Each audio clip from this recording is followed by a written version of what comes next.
Alright, good morning mga kamag. Shout out sa inyong lahat for today's video, January 13, 2025. Meron tayong Google Meet regarding sa halal ng ating produkto na ipinagmamalaki dito sa bayan ng San Miguel, Bulacan. Yung ating produkto na Mince Crispy Mushroom Chicharon na panalo sa panlasa at kalusugan. Dahil sa assistant na binibigay sa atin ng DTI Bulacan na mas mapakilala ng gusto at mabigyan natin ng mga magagandang kalidad na pinagmamalaki ng ating mga produkto kagaya ng halal na kailangan yung ating produkto ay open sa mga kapatid nating Muslim. Alright mga kaamag, ang ating halal ay under ng HICCIP. Isa sa mga requirements ng halal mga kaamag ang maka-attend tayo ng wide training on principle of halal and halal assurance system para aware tayo sa mga dapat natin gawin sa ating mga facility. Okay, for Bulacan, Miss Flora, you can introduce them. Hello po, good morning. Narinig po ako? Yes, ma'am. Go ahead. Thank you. So, from DTI Bulacan, may kasama po ako, bukod sa mga MSMEs, may kasama po akong mga taga-DTI Bulacan. So, kasama po namin yung OICPD namin, Christy Valenzuela, OICDC Lota Yasa, TPO Jennifer Yon, STIDS, Marilao, Sol Bunod. So, may kasama din po kaming negosyo centers.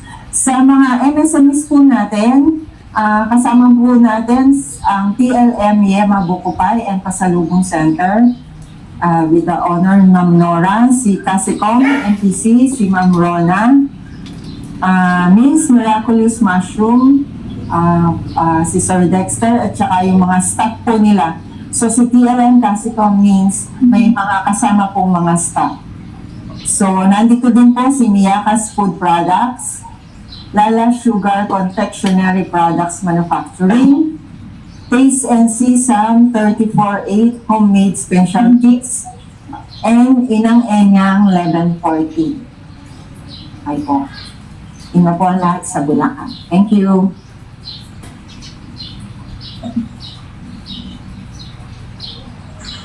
Okay, Miss Melanie from Pampanga. Go ahead. Good morning po.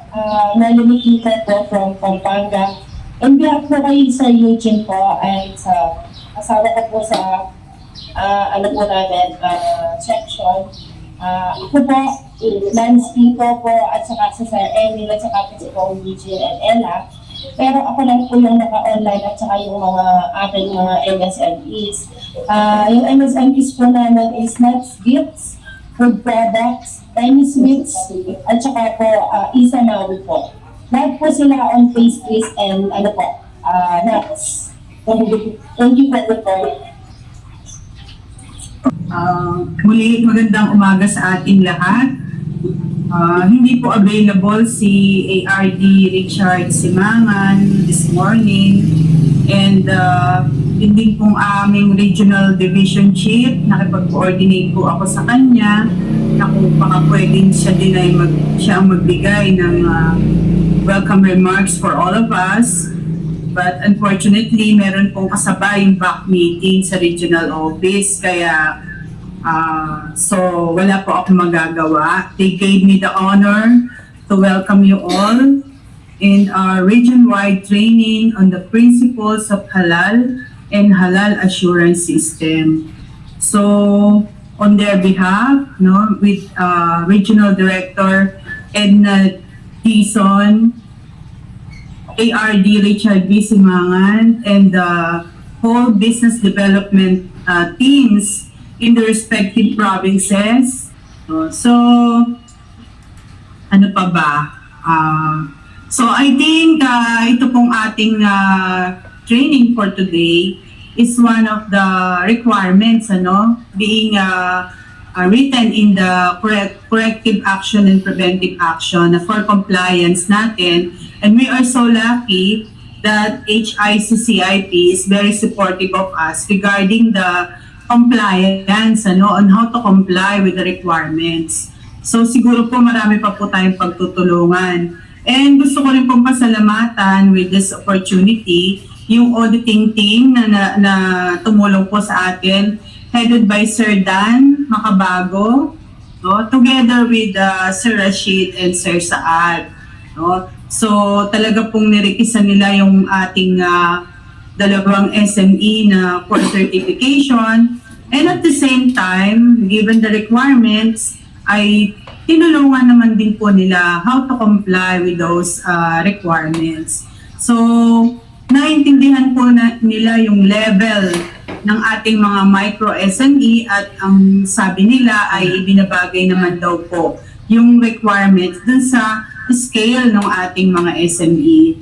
So with that ay na-comfort po kami at natuwa po kami na naiintindihan nila yung mga requirements na hindi natin pwedeng hanapin sa micro level.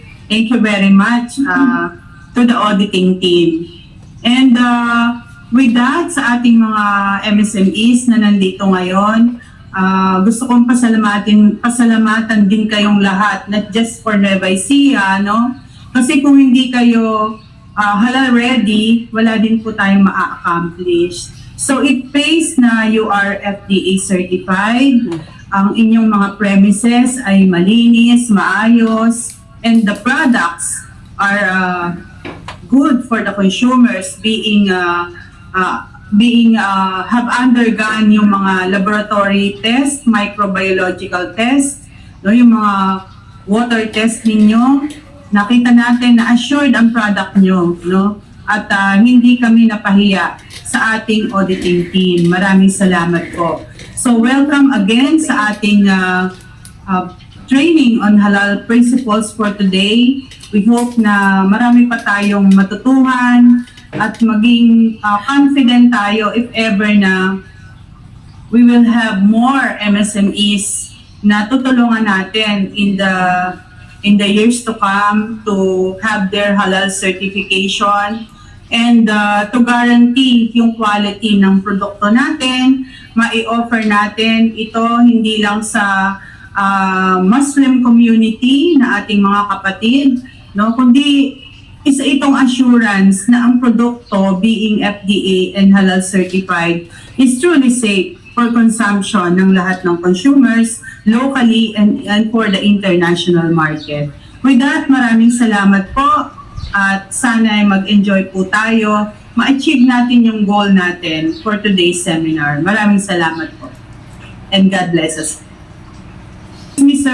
Nash, I think I have to introduce our speaker for today. Okay, ma'am. Binigyan po ako ng reference ni Sir Dan and again, I have the honor to introduce our resource speaker for today. He is a multifaceted individual serving as an esteemed educator, Islamic preacher, and businessman with degrees in both commerce and Islamic studies. He possesses extensive knowledge and expertise across various disciplines. As one of the founders of the Halal International Chamber of Commerce and Industry of the Philippines, President Alex has served as its presidency CEO since its inception in 2013. His steadfast commitment and leadership have been instrumental in driving the organization's success. His dedication to the halal industry has earned both him and the organization recognition locally and internationally, positioning HICCIP as the preferred halal certification body in the Philippines and establishing its name in the international halal landscape. Renowned for his expertise in halal, our speaker has numerous halal centric events and projects.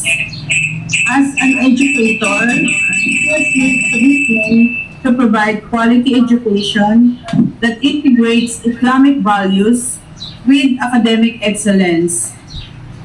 With that, he has served as the president of Asia Academic Integrated School, one of the premier Arabic English integrated schools in the country.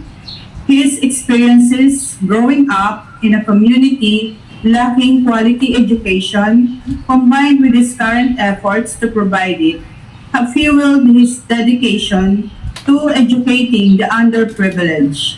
Driven by this commitment, he founded Hayat Halal Integrated Academy, INC, an Arabic English integrated institution that offers free schooling to orphan children in Lanao del Sur.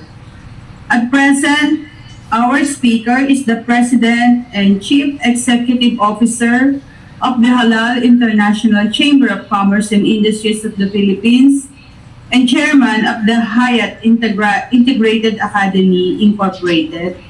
Also, he is the President of the Asia Academic Integrated School. He have received several awards, and recently he was awarded the Dangal ng Bayan Awardee in 2023, awarded by Gawad Filipino Awards to the outstanding public servants that demonstrated excellent and commendable commitment in public service. He also earned Doctor of Philosophy in Humanities given by the Brethren Evangelical School of Theology International. As to his educational attainment, he has earned Islamic degrees such as Sharia Sciences Program in Saudi Arabia, College of Dawah and Islamic Studies in Marawi City, and for the non-Islamic degree, he has finished Bachelor of Science in Commerce in Marawi City.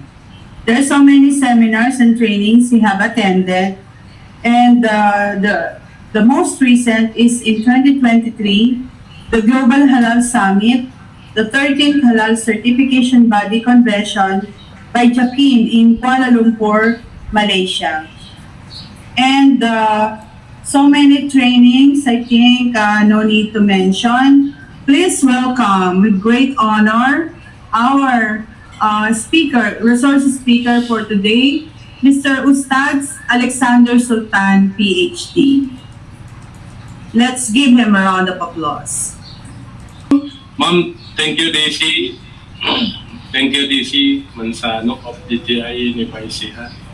And then, of course, the other officers from different provinces, the 5 provinces of Region 3. I'm very proud that we became halal certifiers of your companies. First of all, ito po ang ating seminar ngayon is part of our requirements to have a halal certificate because most of the companies are implementing the halal standard. Then they must know what is halal and what is other things in halal. Because halal is for all. Nagpa-halal ang may-ari ng isang company, then kayong mga nasa ground, kayo po mga implementers about the halal standard. Kaya po kailangan natin ng seminar on halal. Okay. Our topic today is dalawa. The fundamentals of halal and halal food industry, and the other is the references on the halal assurance system. Okay? We are going on fundamentals of halal and halal food industry. Huwag kayong mag-picture-picture yung mga SME. Isisend namin sa inyo itong presentation namin by province so that you can distribute to the SME companies. Okay? Para naka-focus kayo. Maliit ang oras natin, dalawang presentation natin. Okay? Okay, first of all, anybody can define for us what is halal? Anybody can explain to me what is halal? Okay, we are going to what is halal. Halal means things or an action that are permitted or lawful in Islam. Otherwise, it is non-halal.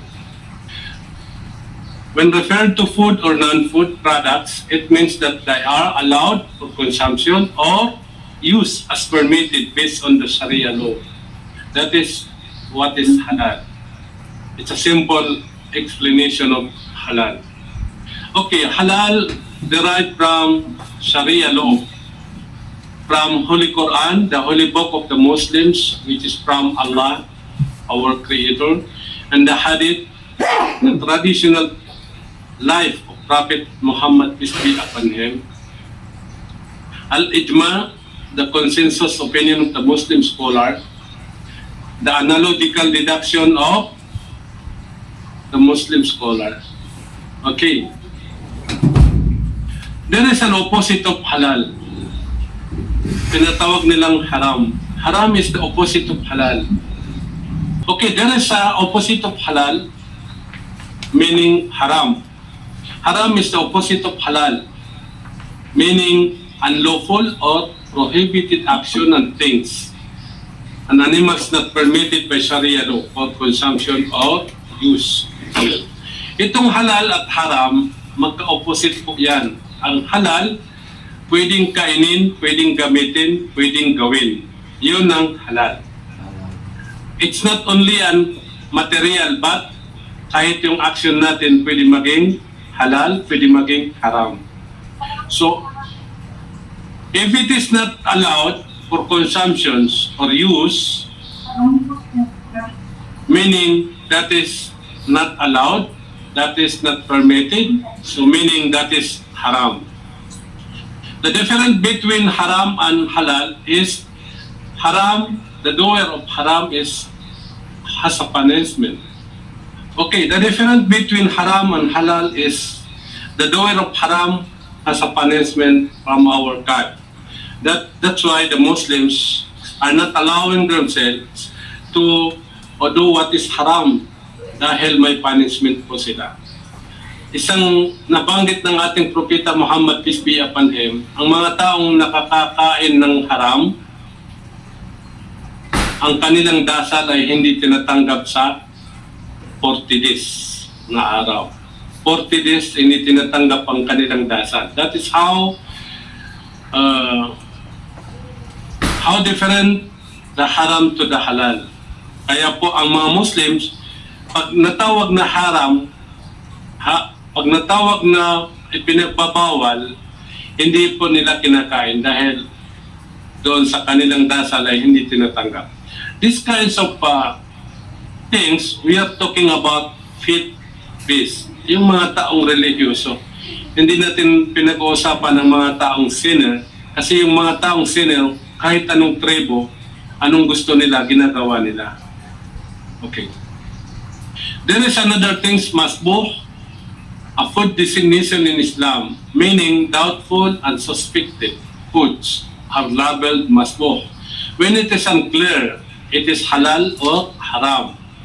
Karamihan sa mga Muslim, ina-avoid nila ito because of pag naging doubtful or suspected, ina-avoid nila dahil iniwasan nila baka mamaya it is haram.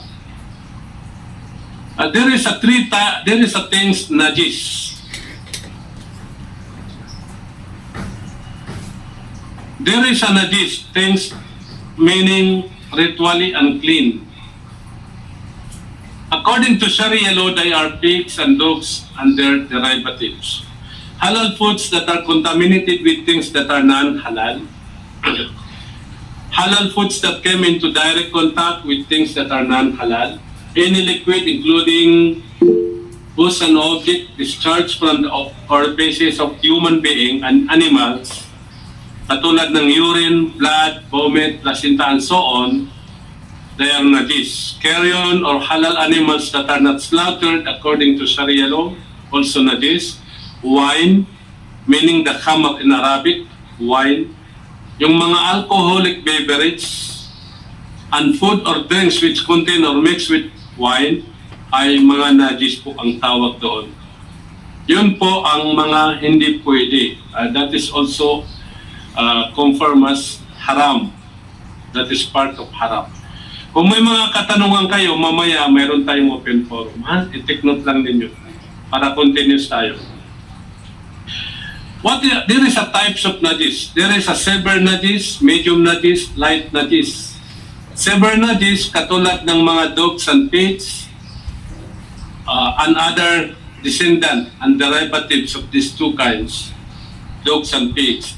There is a medium najis, katulad ng mga blood, alcoholic drinks, mga medium najis po yan. There is a mukhaffafa, according to Arabic words, light najis, katulad ng ihi ng bata na hindi pa kumakain ng pagkain, kundi ang mother's milk ang kanyang pagkain. So that is light najis. What are the difference of these three? Severe najis, ang dogs and pigs, pag yung mga gamit or yung damit, at tulad itong damit ko, pag nadilaan ng aso, how severe? At to clean this, yung nadilaan ng aso, 7 times to clean it. Isa doon sa 7 times yung lupa na malinis. That is, according to Sharia law, dahil yung galing sa aso ang makakatanggal lang yung malinis na lupa. Yun ang paniwala ng Sharia law. That's why tinatawag ng Sharia law na severe najis. According to the medium najis, katulad ng mga blood, alcoholic drinks, and so on, yun ay tinatawag lang na medium najis kasi pwedeng deep clean. Deep clean lang ang ganon. Okay, the light najis, kahit linisan mo lang, yung naihiyan lang ng bata, okay na yun. That is how light najis. That is the 3 types of najis. There is another word, halal and tayyiban. This halal and tayyiban, dito natin malalaman na ang halal na po ito ay para sa lahat. Kasabihan ng ating Panginoong Allah, A'udhu billahi minash shaitanir rajim, Ya ayuhan nasu kulu mimma fil ardi halalan tayyiban, wala tattabi'u khutuwatis syaitan, innahu lakum adu'um mubin. Allah said in the Holy Quran, O mankind, imagine, ang tinawag ng ating Panginoon, O mankind, O sangkatauhan. Lahat ng tao sa mundong ito, tinawag ng ating Panginoon. Hindi niya sinabi, O Muslim. So ang pagkakaintindi dito, ang ibig sabihin na ito ay lahat ng mga tao. Hindi para sa halal. Hindi para lang sa Muslim ang halal. Alisin sa isip natin, ang pagkahalal ay para lang sa Muslim. No. Because this kind of quality of food and drinks and so on, is everybody looking for this kind of quality. Malalaman din natin sa mga susunod na pages. O mankind, eat from whatever is on earth, lawful and good, and do not follow the footsteps of Satan. So tinawag tayo ng ating Panginoon, O mankind. So lahat tayo. So meaning, lahat tayo tinawag ng ating Panginoon para sa halal. Hindi lang, O Muslim. No. Okay. There is another word, A'udhu billahi minash shaitanir rajim, Fakulu mimma razaqakumullahu halalan tayyiban washkuru ni'matallahi in kuntum iyyahu ta'budun. That is chapter 16, number 114. Okay. Then eat of what Allah has provided for you, lawful and good, and be grateful for the favor of Allah.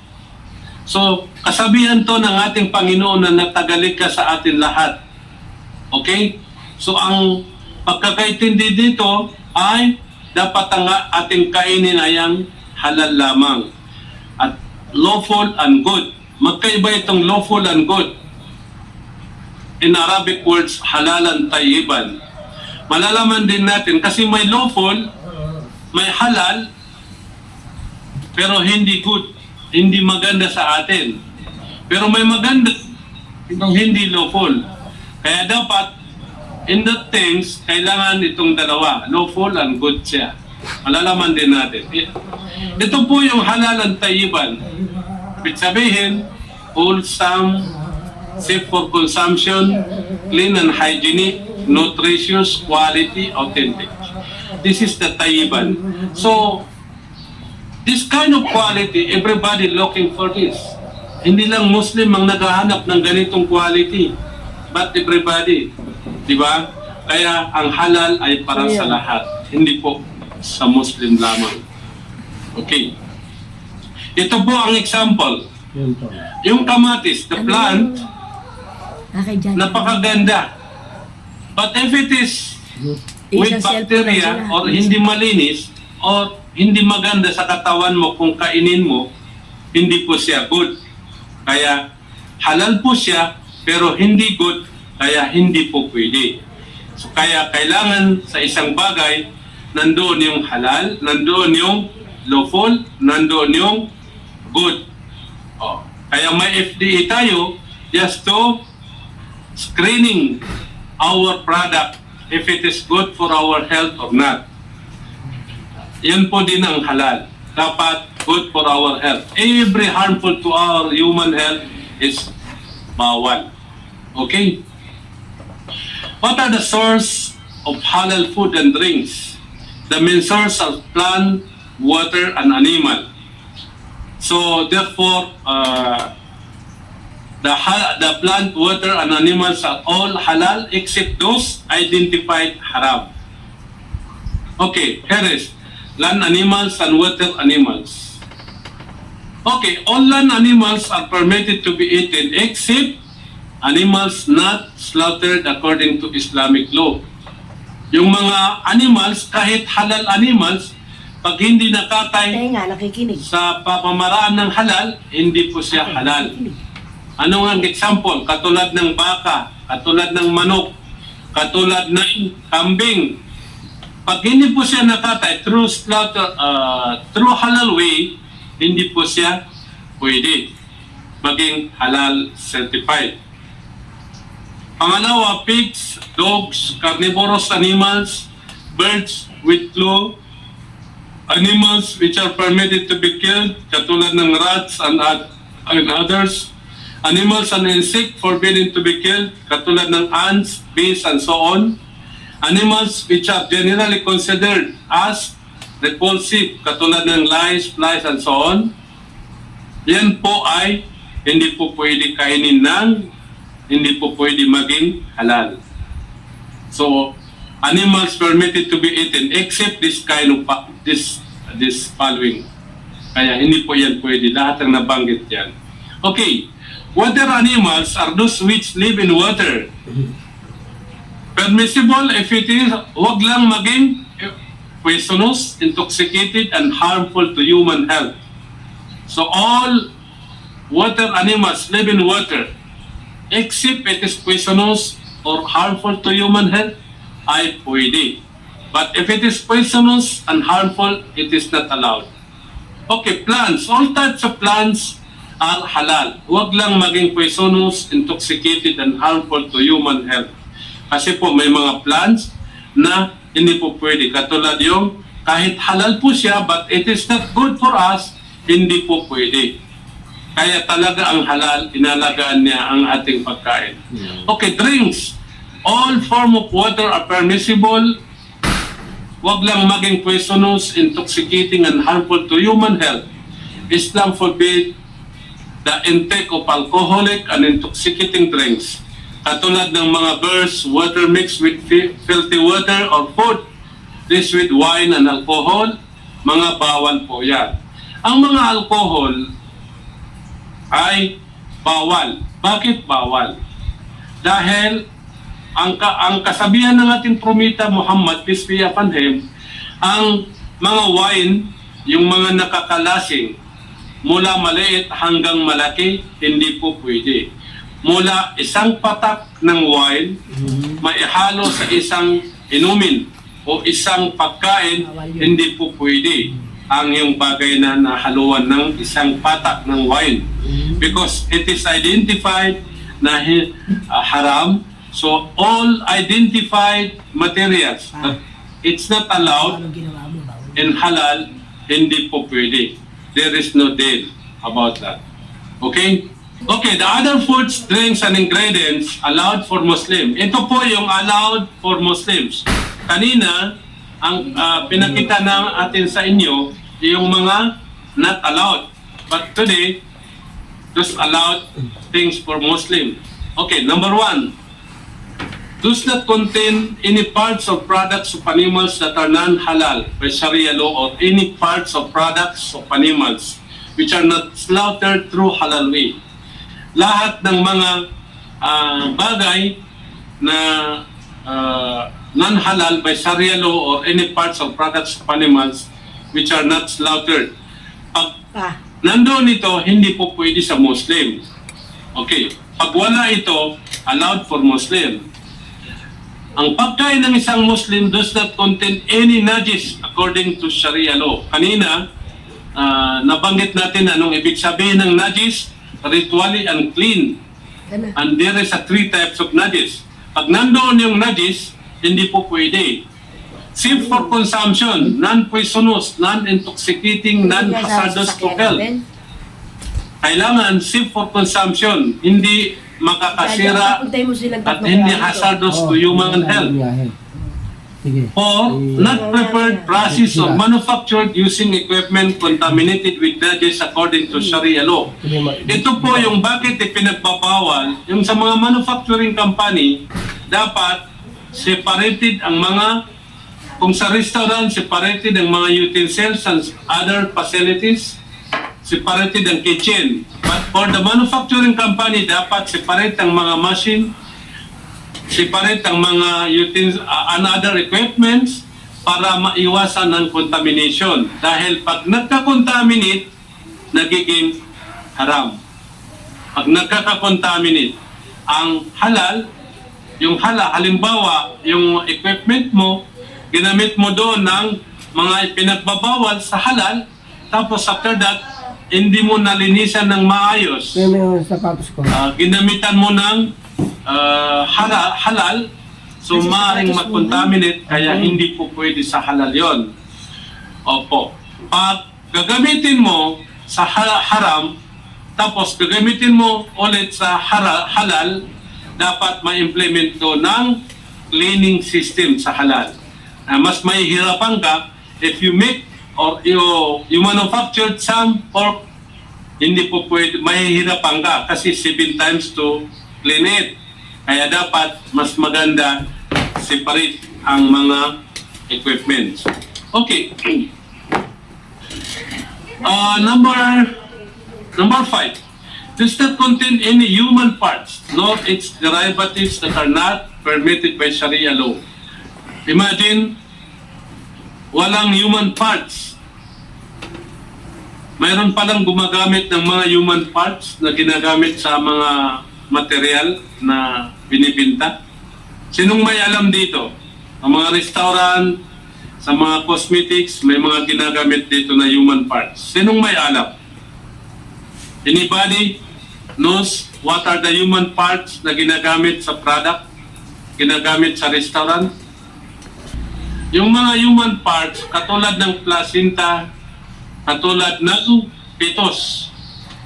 Some countries, ginagamit yung fetus na soap. Placenta, some companies, ginagamit yung placenta na parts of ingredients ng kanilang product, katulad ng mga cosmetics. So that is not allowed. Okay?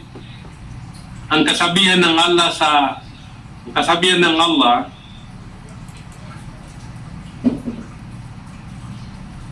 walakad karam na bani Adam.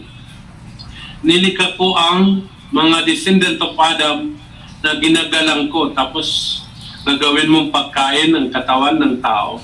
Kaya hindi po pwede. The last one is during its preparation, sa inyo to, mga manufacturing company.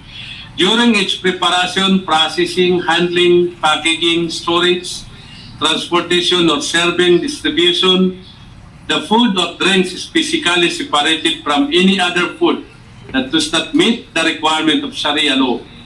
Ibig sabihin dito, dapat from preparation of the product hanggang processing, hanggang finished product, dapat separate, not contaminated with non-halal. Okay. There is a process flow on food manufacturing. na kaya yung mga auditors natin, tinitingnan nila ang inyong company, they visit and inspect from your supplier. Kaya some of you, sinecheck namin silang mga supplier ninyo from receiving area to finished product. Kasi dapat, para hindi mag-contaminate, tinitingnan natin ang flow ng inyong production. Ito po yung restaurant, hindi natin yata kailangan, wala sa inyo. Ito po yung risk of potential contamination equipment.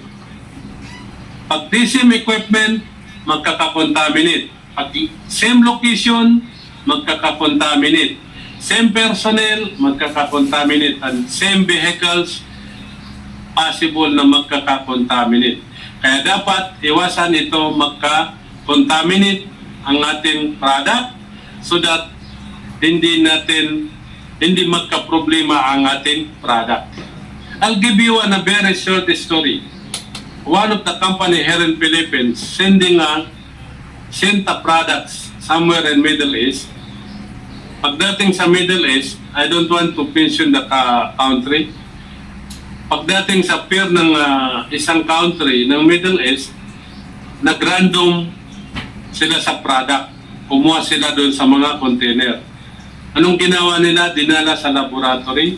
At after they bring it to laboratory, then lumabas na positive. Positive sa pork.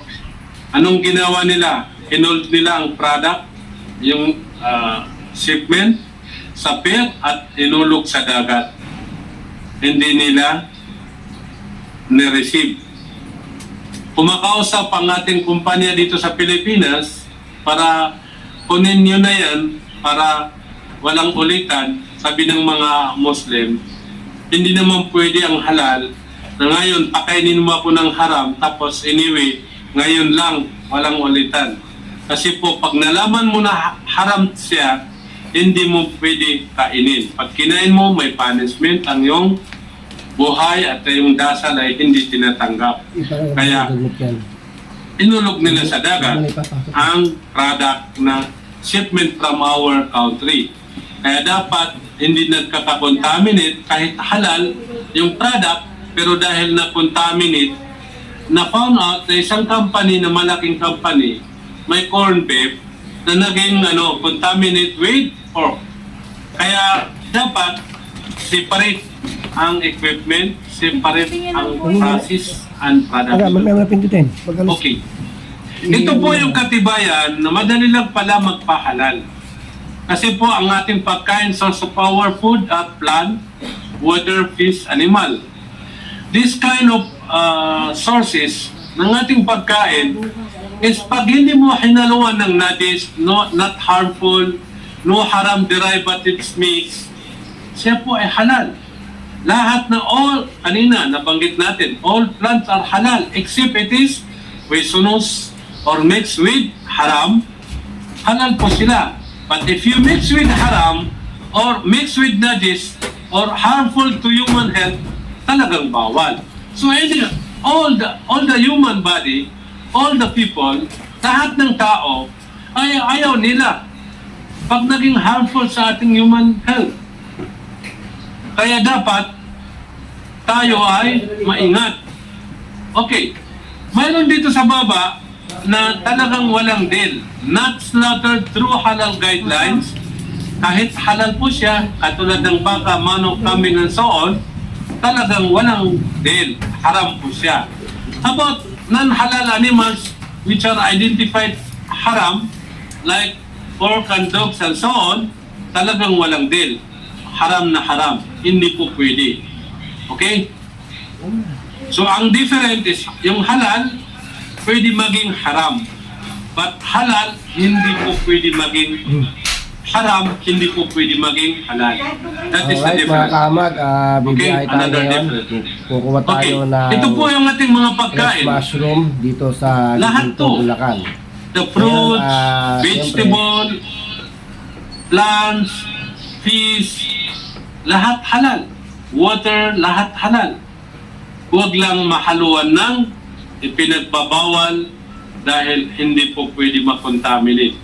Ito po, yung mga animals, iisa lang ang problema natin. Okay. So lahat halal. Okay? Ito pong mga drinks, isa lang ang problema natin. Wag lang malagyan ng wine. Oh, sinong may alam bakit pinagbabawal ang wine?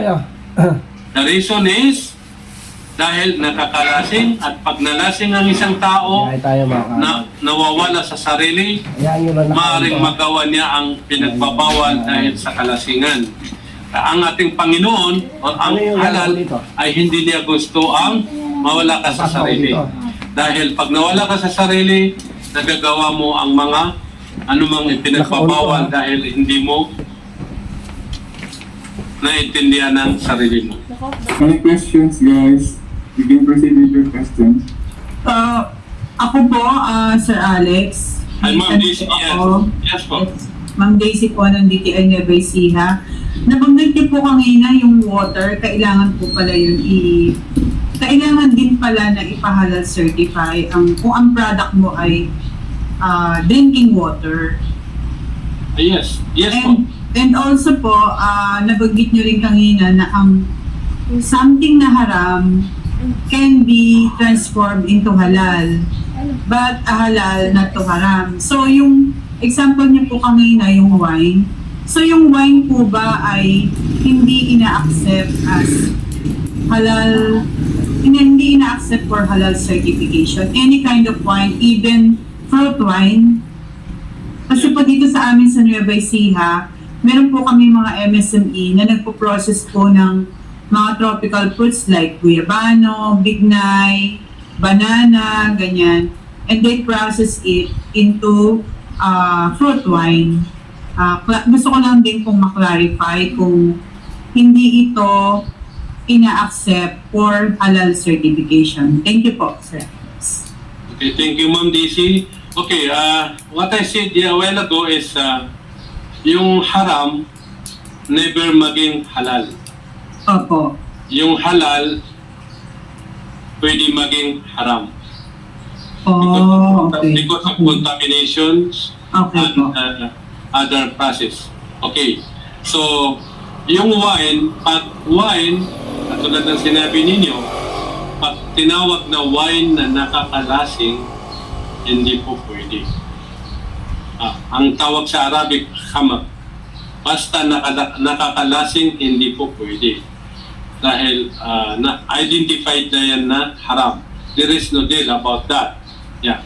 But if it is not nakakalasing, then yun ang titingnan ng ating mga expertise kung pwede. Kasi kaya pinagbabawal ang wine dahil sa nakakalasing. Ganun. Kasi usually wine made from fruits. Diba? Plant. Okay. Pero dahil ginawang wine nakakalasing, nagiging bawal. But if you make it na hindi nakakalasing, like juices, hindi naman halal, hindi naman haram yun. Ganun po. Oh. Kasi yung wine, mula maliit, ang kasabihan ng Propeta Muhammad, peace be upon him, kullu muskirin haram, fakaliluhu wa kasiruhu haram. Ibig sabihin, lahat ng nakakalasing, mula maliit hanggang malaki ay ipinagbabawal. Yun ang kasabihan ng Propeta Muhammad. Kaya pag hindi nakakalasing, like for example, fruits fermented with, then hindi nakakalasing ka, nagiging herbal medicine, pwede na yon. Ganun po. Okay na po, ma'am? Maraming salamat po, Sir Alex. Thank you. Any other questions? Hello? Okay, from Bulacan. Okay, RSS Shop Food Products. You can proceed with your question, ma'am. Hello, good morning, Sir Alex. Yes po. Question lang, because we are planning in the future na magkaroon ng, kasi for now, wala kaming port. Meron kasi kaming product na alamang, nalalagyan namin siya ng port alamang ng bagnet sa loob. Ang nagiging ang ano lang namin regarding po sa equipment, like for example, kung nilagyan na namin siya ng port sa loob yung alamang, meron kasi kaming sa dulo na process yung water canning. During sa water canning, nakasarado na siya. Nasa loob na yung port, nakabote na, nakatakip na siya. Pero yung paggagamitan ng equipment is okay lang ba na maghalo yung may port sa loob na nakasarado during dun sa may process? Yun yung sinabi ko na kinuwento ko sa inyo na hindi po pwede magkaroon sa isang equipment yung halal at saka haram. Dahil ang iniiwasan natin doon yung contamination. Yung nangyari somewhere in Middle East na hindi nila tinanggap yung ganun dahil nang ma-receive nila yung shipment, mayroon positive. Pag nang ma-receive nila, nag-random sila, every container, nag-random sila, dinala nila sa laboratory, nagkataon nang nakuha may positive na pork. Ang nangyari ng investigation of that company, isa lang yung equipment nila na ginigrinderan ng meat nila. So, nung una nilang ginawa, pork, tapos sinalpak nila yung beef, normal na nagmamadali yung company minsan, hindi nila nilinisan yung makina, tapos yung mga tira-tira nahalo doon sa kasunod na nag-grinder nila, so na-contaminate siya. Kaya hindi po pwede yun. So we are restrict on that na dapat hindi magka-contaminate. Halal is halal, haram is haram. So, hindi po pwede. Ang iiwasan natin din, sir, is pag nagkaroon tayo ng contamination, naalala ninyo last year or 2023, may isang malaking company na nagsusupply sa kamusliman na isang meat company na nag-random audit ang National Commission on Muslim Filipino main office in Region 4. Tapos kumuha sila ng isang product ng isang company, dinala nila sa DOST, Calabarzon, ng halal laboratory nila. Na-found out nila na positive, may contaminations. Nag-publish sila sa newspaper hanggang umabot sila sa Senate na imbestiga yung company, na-imbestiga yung certifying body, na-imbestiga yung NCMF, anong nangyari. So mula noon, nakikiusap ang company kasi lugi sila ng millions sa mga kliyente nilang kamusliman.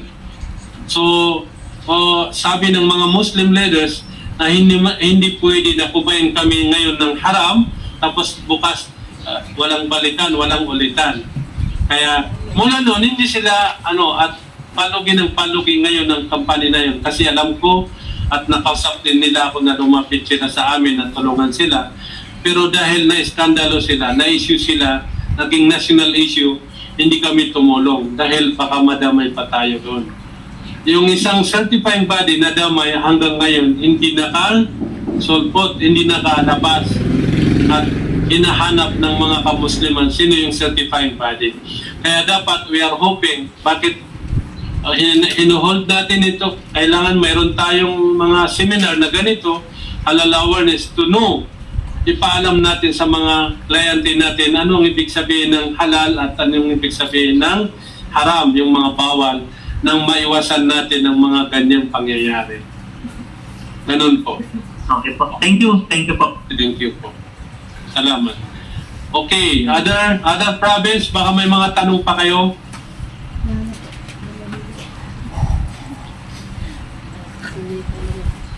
Okay, kung wala kayong katanungan, punta tayo doon sa guidelines on halal assurance system. Para doon sa mga company na gagawa ng halal manual policy, halal policy, mayroon silang guide. Okay?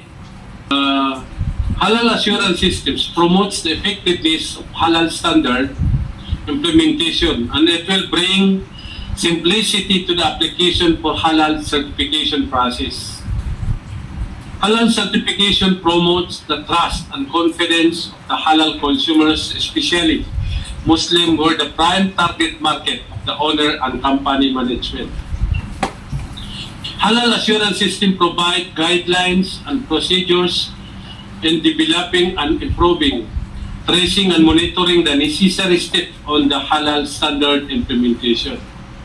Bali, pag mayroon tayong halal assurance system, halal manual natin ng isang company, parang ISO, parang GMP and so on, na dapat natin ma-improve at ma-develop at ma-trace at ma-monitor ano ang mga steps on the halal standard implementation. Kasi po, yun ang laman ng halal assurance system. Okay. Halal assurance system is internal mechanism to control the flow of the supply chain, preventing non-halal compliant arises from raw material to finished product. Ito po yung makinarya to control the flow of production, the flow of the supply, sa pag-iwas ng mga halal compliant. Kasi minsan nagkakaroon ng problema ang production, ang supply, ang labeling, ganon. The halal applicant is responsible in developing and managing the halal assurance system to ensure the compliance of the entire procedures and requirements set by the legitimate halal certification body is observed and implemented. Dapat sa aming mga halal certification body, ang una-unang i-audit namin sa mga company is yung mga halal assurance system manual nila. Pero sa atin dito sa Pilipinas, naiintindihan namin ng Muslim, non-Muslim, kaya kailangan namin tulungan ang aming mga kliyente to understand ano ang halal, ano ang dapat maintindihan sa halal dahil hindi karamihan mga Muslim. Kaya kami ay tumutulong sa mga ganito. Okay. The objectives of halal assurance system implementation is to prolong sustainability of halal production procedure in order to assure its purity according to the role of halal authority, halal certification body. Para may assurance tayo na na-implementa ang halal standard. Okay? Some terms and definitions. Halal, na-define natin to kanina. Things or an action that are permitted or lawful in Islam. Haram is an opposite of halal, not permitted or unlawful things or an action in Islam. Najis is ritually unclean according to Sharia law. Halal certification is a process to get halal certificate through several steps to demonstrate the materials. Production process and halal assurance system are compliant with the halal standard of origin country. Okay. There is a halal assurance system. It's a systematic process to identify halal critical fuel within the whole supply chain with constant control, monitoring, and verification. Yun ang ibig sabihin ng halal assurance system. Internal Halal Committee. Itong Internal Halal Committee, isa ito sa pinakakailangan ng bawat company na na-certifyan na halal. At dapat nakalagay ito sa halal assurance system. Sino-sino sila? Sila po, itong membro ng Internal Halal Committee, sila po ang dapat nag-aaral at nag-iisip paano i-develop ang kanilang halal, anong problema sa halal, kung may mga audit, third party or certification body auditors, sila po ang unang-unang maghaharap sa mga auditors. Internal Halal Committee is a committee established by the company. So kailangan lahat kayong na-certifyan na halal, magkaroon kayo ng minimum of 3 members hanggang marami na dapat kayo ay may internal halal committee sa inyong company. Kayo po ay nag-develop at nagmo-monitor sa inyong halal assurance system to ensure that the halal standard is effective na implementa. Halal control measure is any action or activity required to monitor, control, and eliminate halal trade. Non-compliant is the absence of failed to fulfill the halal standard requirement from any halal authority or halal certification body. Contamination is a general term to trace the state of being contaminated either by impurity or precursor which affect the halal standard.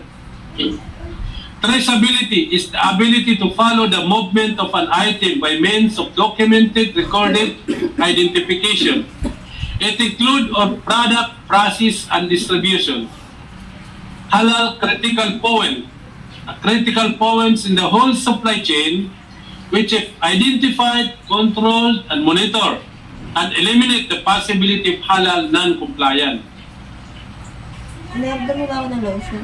Ang isang company magbuo ng internal halal committee, dapat ang internal halal committee nila dapat alam nila saan ang critical point ng isang kanilang supply chain.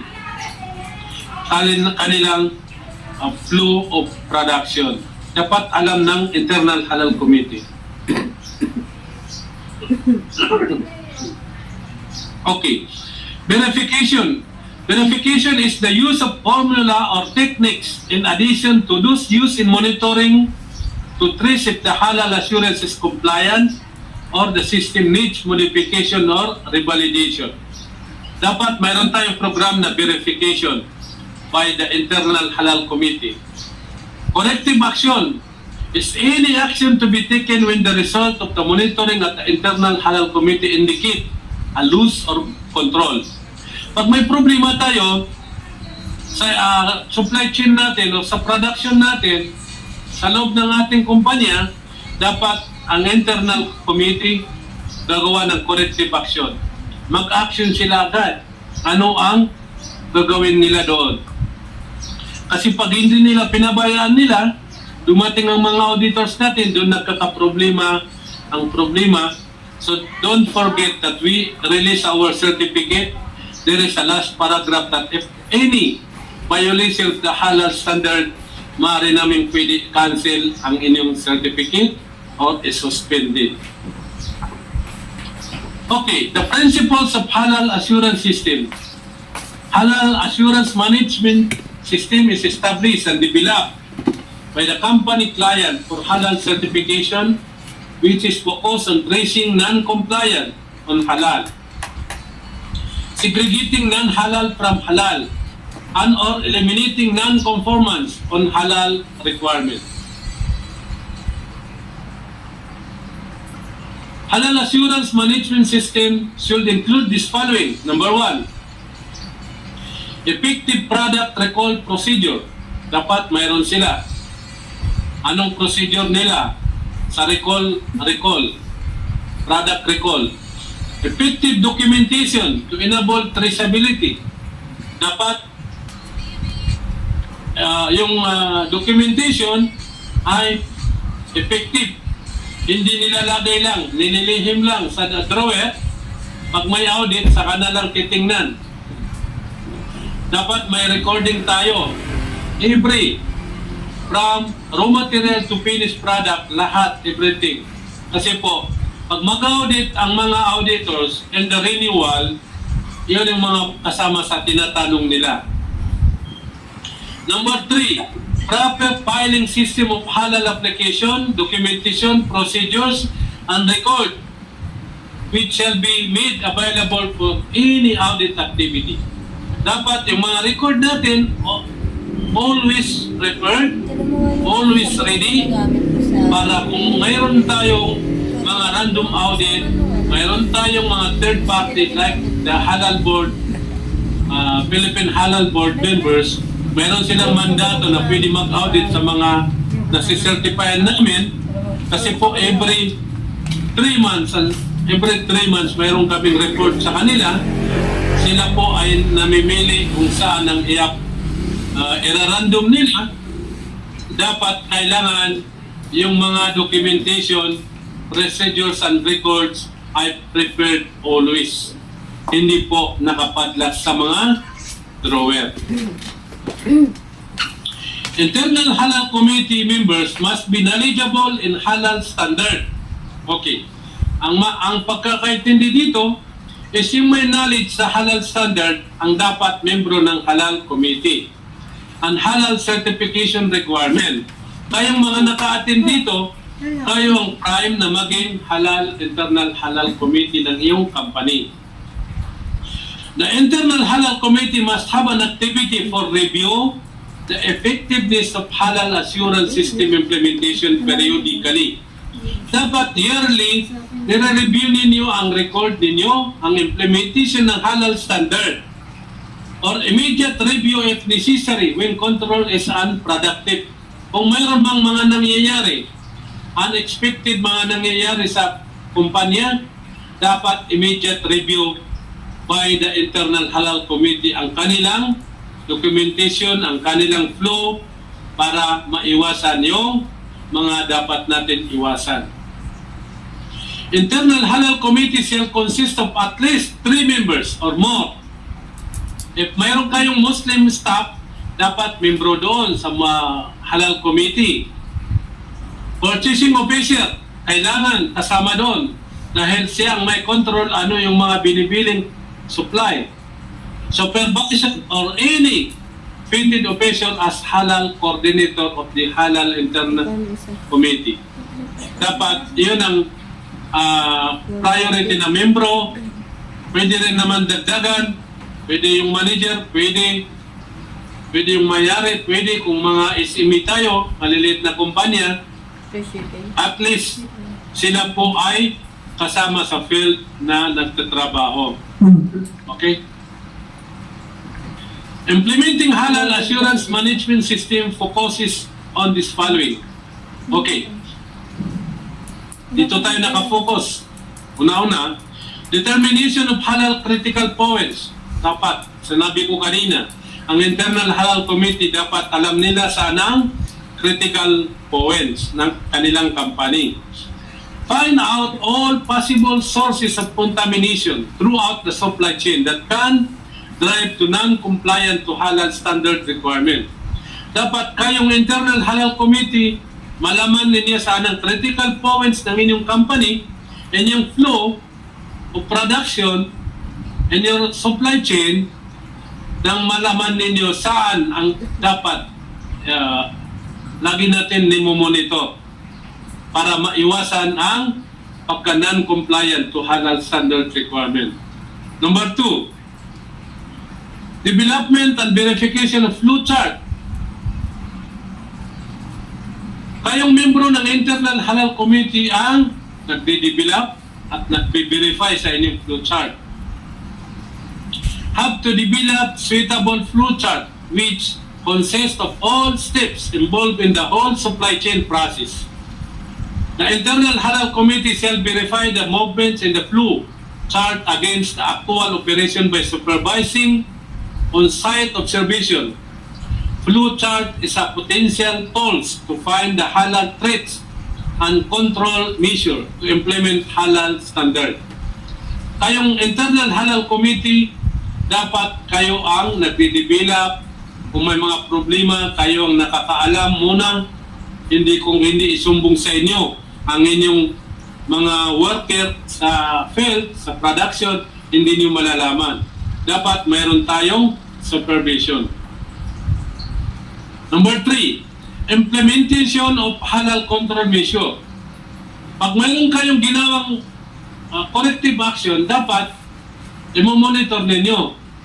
If the halal threat found at supply chain process, the internal halal committee have to provide control measure to be taken. Dapat may ma-control kayo doon. Nagawa ba? Ginawa ba ng mga tauhan natin ang sinabi natin na gawin ito, huwag ito gawin? The control measure taken shall be in accordance with halal standard where applicable. Kaya dapat internal halal committee is knowledgeable, may knowledge sa halal. Development of corrective action. Pag may corrective action tayo, dapat dinidevelop natin. Corrective action shall be developed whenever monitoring indicates non-compliance arises. The internal halal committee have to ensure the corrective actions are implemented as planned and goods produced during which period corrective action are not implemented are to be handled according to established procedure. Dapat dito chine-check natin na implementa, as I said kanina, nimomonitor natin yung plano natin kung na-implementa nila o wala. A proper document shall be kept on record. The non-compliant issue where includes the product's description of the non-compliant and the control measure taken. Dapat naka-record yun. Gumawa kayo ng corrective action, dapat naka-record. May record na yon. Gumawa ka, sino yung inutosan ninyo, sino yung pinagawa ninyo, dapat naka-record para hindi magsisihan, magturuan ng ating mga tauhan. Number 5, documentation system and management record.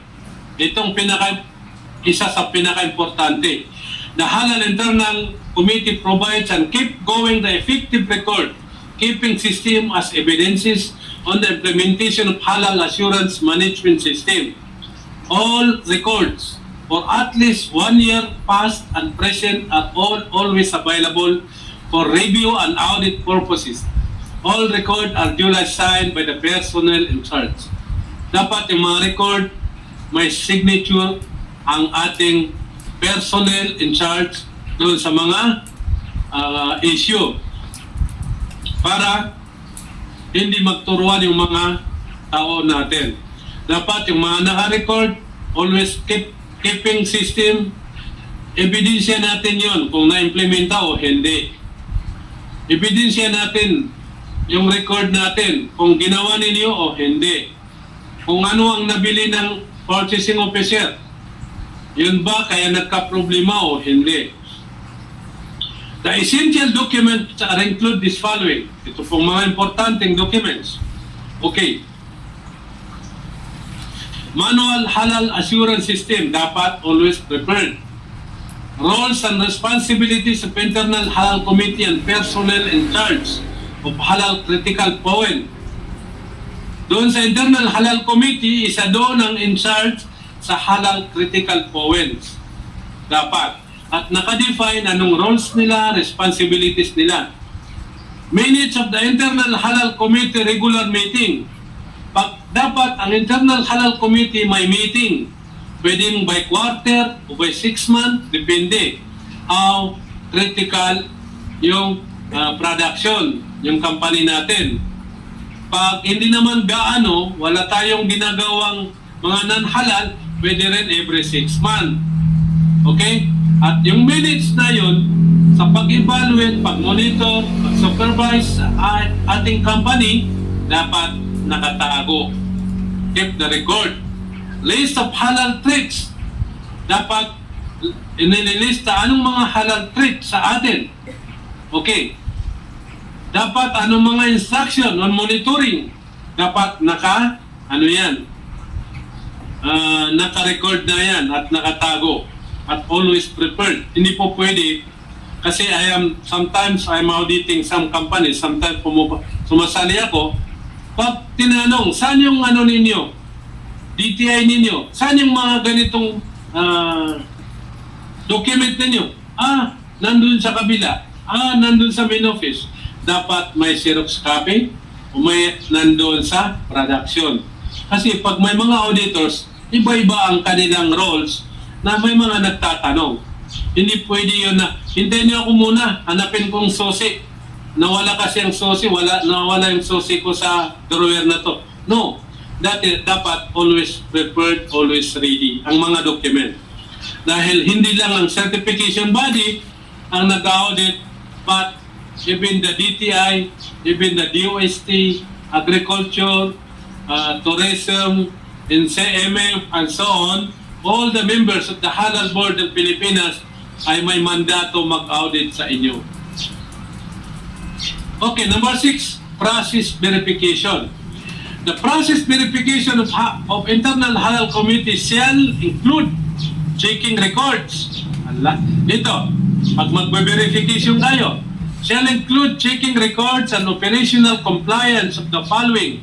Una-una, monitoring system, personnel compliances to the halal critical operations, an audit report. Dapat biniverify ito at tinitingnan ito. Okay? Development of product recall procedures. Yung kanina sa term of reference, mga definition, yung product recall, the internal halal committee have to establish a product recall procedure. Dapat mayroon tayong sistema doon to facilitate the withdrawal, recall of product which have not compliant with the halal requirement. Dapat mayroon tayong sistema doon. Pag i-recall natin ng product na hindi nag-comply, okay? Traceability. The internal halal committee allowed to trace the non-compliant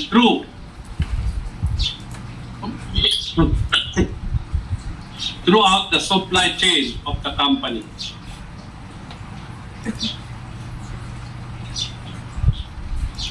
Okay. Training program.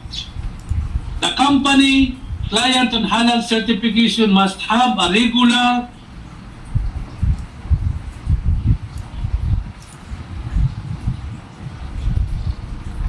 standard and halal certification requirement. Kayong mga kliyente namin, pag in the mid of the year or mid of the way, may mga bago tayong empleyado, mas marami ang empleyadong bago kaysa dati, o wala silang kaalaman, kailangan na found out ng internal halal committee na dapat ma-refresh ang kanilang knowledge in halal standard. Pwede nyo sabihin sa amin, pwede kayong mag-request sa amin to refresh their knowledge on halal.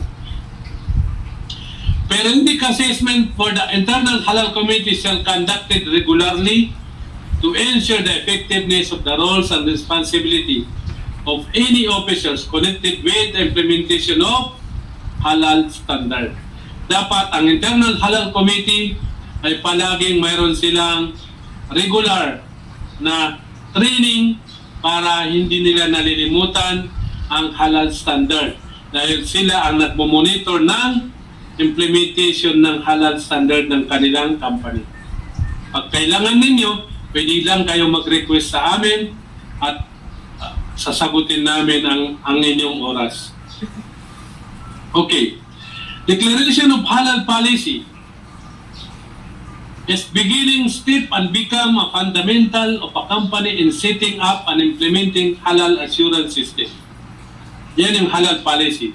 Halal policy, a statement of company commitment to produce halal products continuously and consistently, including consistency in using and providing material as well as consistency in halal production process. Dapat ang halal policy, ito ang laman at nai-implementa. Huwag natin nilagay sa mga policy yung hindi natin nagagawa. Dapat yung coincide with implementation. Okay? Ito po. Halal Assurance System Operational Cycle. Dapat may planning. Ang internal halal committee dapat may planning. May implementation. I-monitor nila ang implementation nila. May monitoring sila. Dapat ginagawa nila yung monitoring and evaluation. Dapat mayroon silang corrective action. Yan ang operational cycle ng halal assurance system. So dapat na-implementa to. Sinong nagpo-planning? Pwede yung internal halal committee. Sinong nag-implement? Yung mga worker natin. Sinong nagmo-monitor? Internal halal committee. Sino yung gagawa ng corrective action if any issues? Internal halal committee. Sila po. Sinong keeping the record? Internal halal committee. Sinong haharap sa if any inspection or audit? programmed by the different agency or the halal certification body, the internal halal committee. Okay?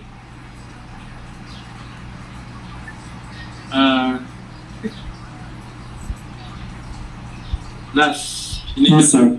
hindi nagmumove. Oh, wait a sec. Double check up. Wait lang.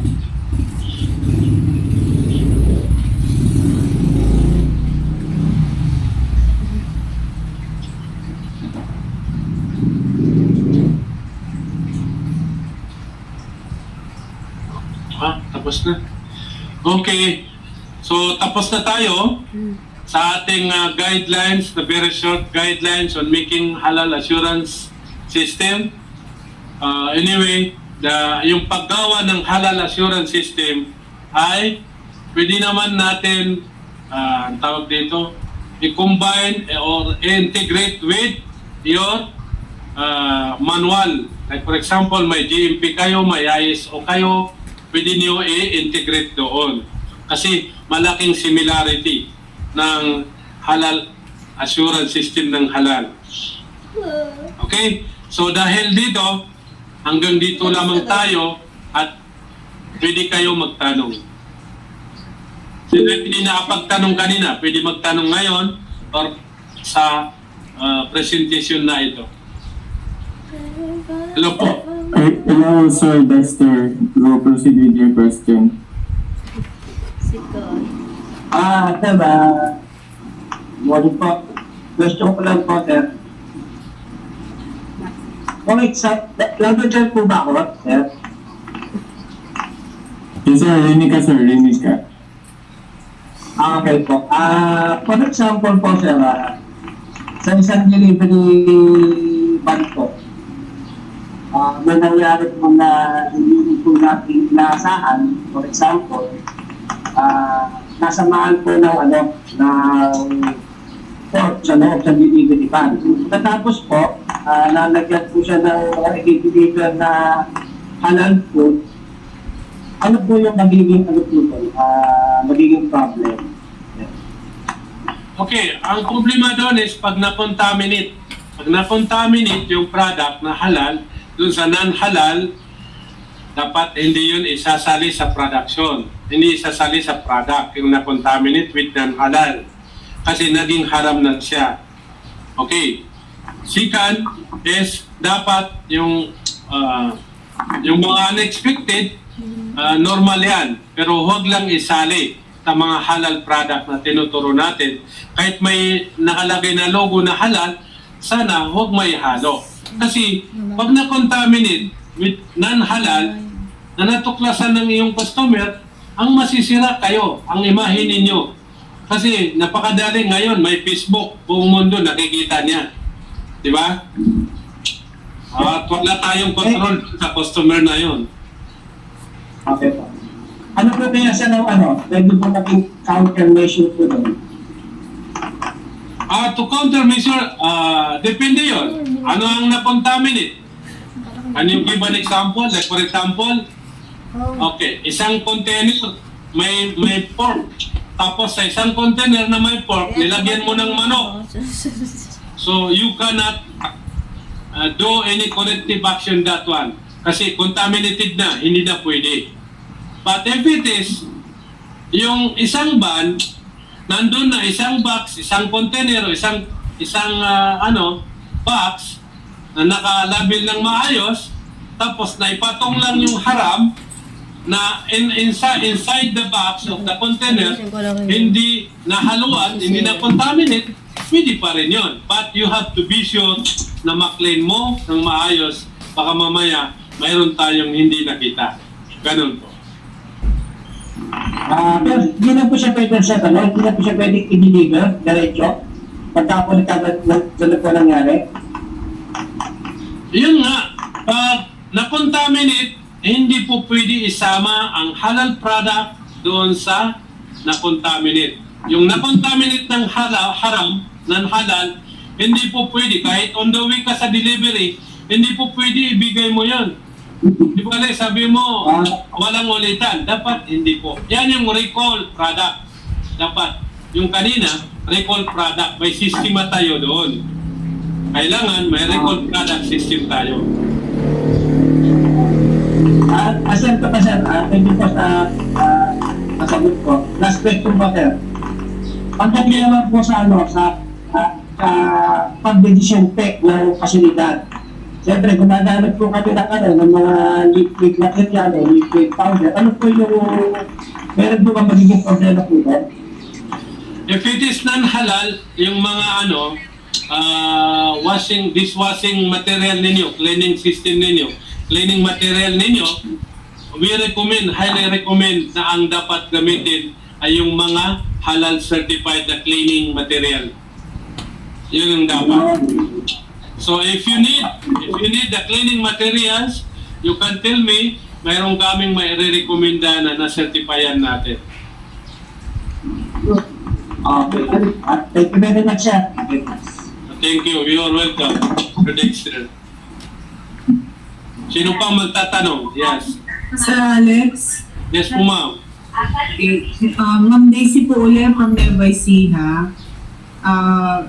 My question is on behalf of the DTI Nueva Ecija Assistant MSME na kung saan po karamihan talaga ay mga micro, no?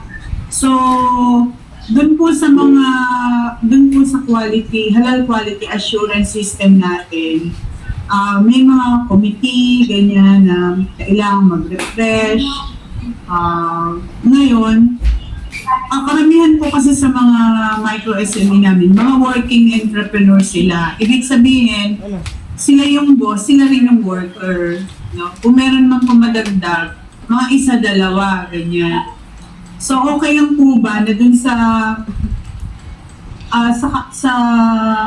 assurance system nila ay sila na rin po yung committee na mag-i-implement nung halal assurance management system din. Yes po, ma'am. Pwede po. Pwede Okay. po sila ang gumawa. Kasi sila ang tao doon eh. So mga micro sila. So wala silang option. So Okay. pwede po yun. Pwede. Okay, thank you po. Welcome po. Okay, server, you can proceed with your question. Yes po. Magandang tanghali po ulit.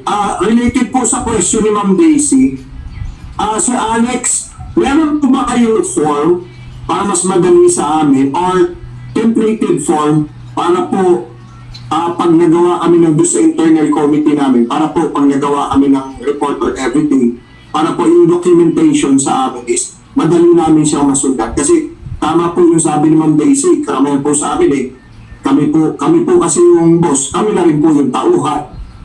Para po, much easier on us. And hopefully po, inshallah, pagka lumago, siguro po, may ta-transfer na namin doon sa magiging worker namin. Yung po ang tanong ko. Thank you. Okay, thank you, Bear. Magandang katanungan po yan. Actually, if we will look halal standard and halal certification, bawal po yan na ma-involve kami doon sa paggawa ng halal assurance system ng isang company. Kasi yun ang i-audit namin dapat. Yun ang dapat titingnan namin sa isang company. Pag-comply sila dito o hindi. Kasi doon namin malalaman ano yung status ng kanilang level sa halal. But of course, as I said kanina, na may naiintindihan namin, we are different from Muslim country na kailangan maintindihan namin. Ang karamihan, non-Muslim.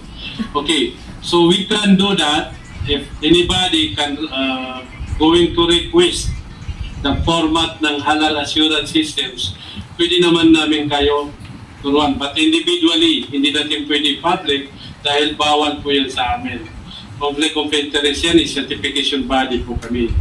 Ang mangyayari lang is kukuha lang kami ng consultant namin, isang consultant namin, siya po ang gumagawa. So, mayroon siyang bayad pag siya. Kasi extra work nila yon. Ako mismo at ang aming management, bawal sa amin. Na halal certification division, bawal sa amin. Conflict of interest po yan. Ginaguide lang namin kayo, tapos kayo ang gagawa. Kayo ang magdidibila. But we understand the situation, pwede namin tayo bigyan ng isang tao na gagawa ng inyong halal assurance system manual. Ganun po. Pero napaka-minimal po ang kisimikan nila. Sige po, sir. Let's It's do good to that. the deal. Yeah. Thank you. Kasi po, sir, sa organic kasi, certified organic po kasi yung aming farm. Ganon din po kasi ang ginagawa ng PGA sa amin. Ginaguide din po kami. Not necessarily po spoon feed ang binibigay sa amin. Pero kapareho din po na sinasabi ninyo, may binibigyan lang po kami ng idea kung ano yung dapat namin gawin. Pero yun nga po sana, hopefully in the future, kung ma-approve po, dapat po sana templated siya eh. Para po pag nag-submit na report, don't get me wrong, ano po, pero yung pong sa ATI po kasi, as a learning site din yung aming farm, template formatted na po kasi yung aming reporting. Every quarter nagre-report po kami. So, yun po kasi ang napansin ko na nagiging dilemma din ng mga farmers. So, ito po kasing halal, talaga po, matagal ko na po kasi ito gusto talagang mangyari kasi po, galing din po ako sa Middle East. Pasalamat po ako sa DTI at dyan, hindi kami talaga tinitigilan ng suportahan at kinukulit. Kaya hopefully po, magtulungan kami ng tuluyan para ang target po namin sa amin, sa farm namin in particular. Hopefully po, inshallah, this year, maserpad po kahit yung aming production area lang. Thank you po.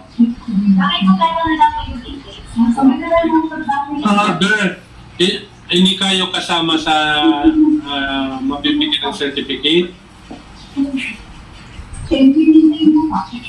On process pa po kasi yung sa amin, sir, marami pa akong inaasikaso, sir, pero ito po kasi talaga yung pinaka-ultimate sa farm namin, sir, na maging halal certified yung mga products namin. Sir Ber, anong province kayo? Nueva Ecija po, sir, Region 3, Pantabangan, Nueva Ecija in particular. Okay. Anyway, we are open basta DTI. Basta silang tumatawag sa amin at kasanggan nyo kami sa halal. Ay, thank you so much, sir. Tulungan namin Kodos po kayo. sa inyo, sir, sa DTI. Alam na alam ni Ma'am Daisy yan. Nahihiya nga po ako. Thank you so much, sir. Sa 2025 tayo na taon, kami ay prepared, yan ang trabaho namin at kami ay proud na naging kliyente namin ang Region 3. Thank you so much, Alex. Thank you, Kuya Ino. Thank you, ma'am. Sir, Miss Deverisa Hidalgo is raising her hand. Yes po, good afternoon po, Sir Alex, Sir Nash. Debbie po from DTI Nueva Ecija. You just mentioned po earlier the regular and continuous conduct of training. Question ko lang po, is there a required number of training per year? Ma'am, kami po ay nagre-require kami ng training pag nakita namin ang isang kliyente namin na kulang sa kaalaman sa halal. If they are knowledgeable in halal, bakit pa kita bibigyan ng training? We respect your knowledge. Nire-respecto namin ang tao. But if we found out, sa mga auditors namin, na-found out namin na you are new client in halal, and even you are renewal but you don't have a knowledge of halal, kasi sometimes napapalitan yung mga empleyado natin, at tayong mga boss, tayong mayari, lagi tayong busy sa pagpaplano, nag-offer kami ng training. It's part of our renewal or requirement in the halal certification. But if the company, na kliyente namin, nagre-request ng special training, pwede naman sa amin, pero that is a different thing. Pero napaka-minimal ang aming sinisingil. Hindi kami po kung SME ka, SME din ang bayad. Ganun. Okay, sir, thank you po. Yes, welcome. Sino pang may tanong? Hello, magtanong kayo. Shop Food Products from Talavera, Nueva Ecija is raising his hand po. Hello po, Sir Alex. Thank Yes, you, sir. Ma'am Miss Daisy. Question lang po ulit. regarding for the halal certification, yung process din ba niya is the same with the FDA? Meron din ba siyang magkakaroon ng halal certification for two? Yung una is for halal certification for license to operate and halal certification for per product. Hindi po. Wala kaming permit to operate or license to operate kasi hindi kami government agency na bibigyan kita ng permit to operate. When you registered in the Philippine government or any agency authorized by the Philippine government, you are authorized to open. You are authorized to operate. But in our side, just to certify your product or your establishment or your farm or so on. Certificate lang kami. So, meaning po, if you give, for example, you give us certification, any product na i-release namin po sa aming production is already certified as a halal certificate, halal product. Okay, if you are establishment certified, meaning yung inagawa mo doon is mga halal. But if you have, in that time of certification, mayroon tayong hindi na isama na product in that time releasing certificate, hindi po yun pwede. Kasi hindi ibig sabihin na sinertify namin ang inyong establishment kahit anong gawin mo doon in lifetime na halal na po. Hindi po. So, meaning po, pag magbibigay ng certification, provided po yung list of products. Yes, exactly. So, if kapag na-release na po yung certification, we are allowed na po na magkaroon ng trademark or signature dun sa label or meron pa pong procedure? Logo. Yung sa product logo, pwede mo malagyan ng logo. Yes. Pero like for example, kasi hindi ko nabanggit, the other one, minsan nangyayari ito sa mga tooling company, na yung tooling company, like for example, meron silang sariling product, tapos meron silang client product. Yung client product, hindi kasama sa masisertifiyan. Kasi hindi niya apply ng may-ari. Ganun, ha? Ganun po. Or ibig sabihin po, yung client product, dapat ang magpa-certified po, yung manufacturing po na yun. Yung pag silang may-ari. But if they are not the owner ka, may may-ari, nagtutol lang sa kanila, dapat ang may-ari magpa-certify. Ang kagandahan lang ng tooling company na nagpa-certify ng halal is madali lang ma-certifyan ang mga kanilang client dahil doon ginagawa sa halal certified tooling company. Ganun. Another one po, Yes, do you po. have also a presentation or procedural on how to apply a certificate po or guidelines na pwede namin sundan? Okay. Sir, kunin mo yung number namin. Okay. Okay po. Okay. Una-una, kunin yung number ko lahat para sa inyo lahat. 0995 907 7864. 0995-907-7864. Sinas ko ninyo rin ang number niya kasi po siya ang nag-assist sa mga kliyente. Sabihin mo na sa number mo.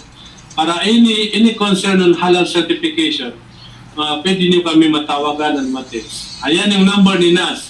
0977-77-47. Nas, anong sunod? 00281. Actually sir, yung procedure po ng halal certification natin, you can visit our website via www.halalchamber.com.ph. Madali lang naman sir yung magiging procedure natin. Ang first step natin doon is pag-download lang kayo ng application form, nandun po siya. Pag nag-visit po kayo, pumunta lang po kayo sa procedure. Then, meron dong part, i-download nyo lang yung form, and then, fill up lang, then, i-tawag nyo na sa amin or i-email nyo. Then, po kami. Yes, Pwede nyo pong ma-provide sa chat yung pinakaling. okay, sir. Sige po, walang problema po. Alex, pasensya na pagaling ko na to. Kasi, Ilan? ito yung problem namin as a small entrepreneur, mga MSME. For the certification po ba, do you have specific release yung, kunyari po, na-apply namin, ano po yung time frame na in-expect namin na ma-release na sa amin yung certification? Kasi usually yun yung nagiging problem po talaga eh. Yung kaano katagal yung proseso. At least nandiyan na po kayo na pwede nyo po kami sharean kung kaano katagal. Kung na-comply na po namin yung mga requirements. Sir, sige po. Sige, Nas, ikaw na. Sir, ang pagkakalam ko, yung regarding with the release of your certification, it depends on your compliance. Kasi mostly naman, lahat na malapit sa amin na client, yun yung concern nila kung gaano kabilis yung release ng certificate. Ngayon kasi, meron iba na nagmamadali, like ba, nag-start na kami, madali sila. Tumatagal kasi yung release ng certificate, depende sa compliance nyo. Kaya ganun ba, sir, nag-ano kayo nga, nagpa-certificate kayo sa amin. After kasi ng audit, magkakaroon tayo ng kapa. Yung correction and kung ano po yung report, yung nangyari po doon, kung ano yung kailangan yung baguhin, kung meron dapat baguhin. Ngayon po, kapag tayo nakapag-complain naman po kayo doon, kasi may nakalagay po doon kung ilang days yung compliance nyo.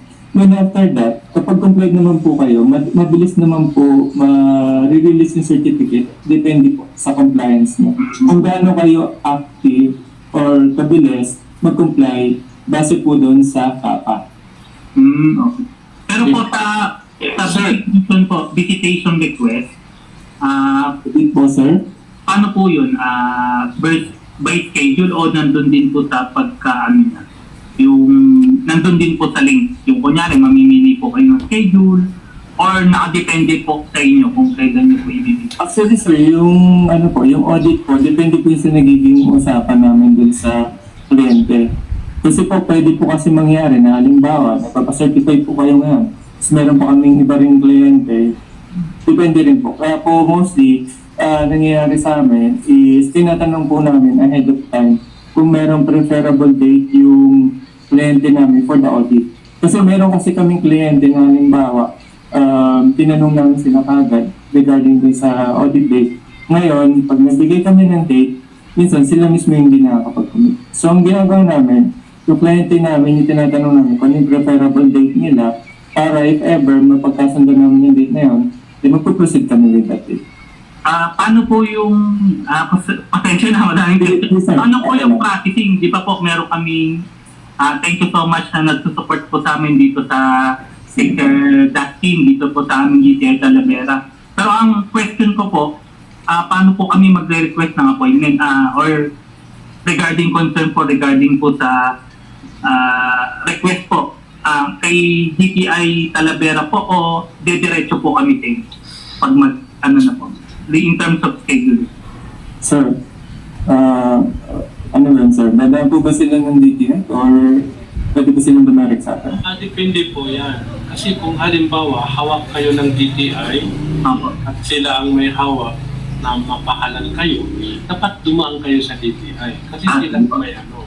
But if you go to the halal certification body directly, individually, halimbawa, any compliances, kung any requirement na sasagutin mo o sa inyong company, na pwede naman mag-direct sa amin. Okay po. Yan, depende na po yun. Kung under kayo sa kanila, silang tutulong sa inyo, o kayo, pwede kayo maglakad mag-isa, diretso sa amin, pwede naman. You are all welcome sa amin. Okay, thank you. Mayroon akong dagdag doon sa sinabi ni Nas na siguro ang the shortest answer of your question is we have the 30 days to 45 days. 30 to 45. Ang process namin. But nangyayari pag halimbawa you are all prepared, everything is prepared, kaya pa natin yun sa less than 1 month. Pag everything is nandiyan na lahat, wala kaming masabi, so bakit pa natin pinapatagal kung everything is fine? Kasi bakit masaya kami na may mga kliyente kami? Dahil halal is for all, second is it can help our economic growth. Bakit natin ididili pa yung mga gano'n na kabutihan para sa lahat? Di ba? Yun po. Yun yung sinabi nila, minsan umabot ng 45 days, o may katagalan pa. Dahil halimbawa, may ni-request kami sa iyo na document na doon mo makukuha sa foreign o natatagalan ka doon sa supplier mo, normal na may hintay ka namin. But of course, we have to talk at mapag-usapan natin para hindi ka masyadong ma-pressure. Ganun. Thank you so much po. Thank you. Thank you for the info. Okay. Sino pa? Gutom na yung iba kasi past 12 na. Wala kayong tanong, Ma'am Daisy, lahat? So far, Sir Alex, wala na po dahil yung mga basic na diniscuss nyo, maliwanag naman po. And if ever po meron kaming question in the days ahead, sabi nyo nga po, welcome naman po kami anytime to consult you. Okay, so yung Bulacan, Aurora, narinig ko lagi, Nibay Siha. Bataan, Pampanga, wala kayong tanong? Si Ma'am Flora of Bulacan, Pampanga. Ayan si Di Castle si Ador Junisho. Sir, you can speak. Hello po, magandang hapon po. Magandang tanghali po. Opo. May certification na po kami. Nasa amin na po yung original na certificate. Narinig po ba po? Opo. Paano po yung paglalagay ng label? Pwede na po ba kami maglagay ng logo po ng halal doon sa label po namin? Mushroom chicks po yung product namin. Opo. Yung nandoon na naka-state doon sa inyong certificate na product, kung anong product yun, pwede nyo lagyan ng halal logo. I-request ninyo kay Sir Nas yung logo, soft copy, para yun ang mabigay ninyo sa printing company.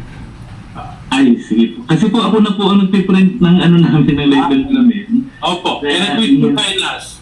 Apo. Paalala din sa lahat na sino yung mga nagpo-print ng mga kanilang label sa kanilang mga product. Meron din tayong na-certify na printing company para sa mga kumpanyang gumagawa ng label. Very safe yun ang kanilang material.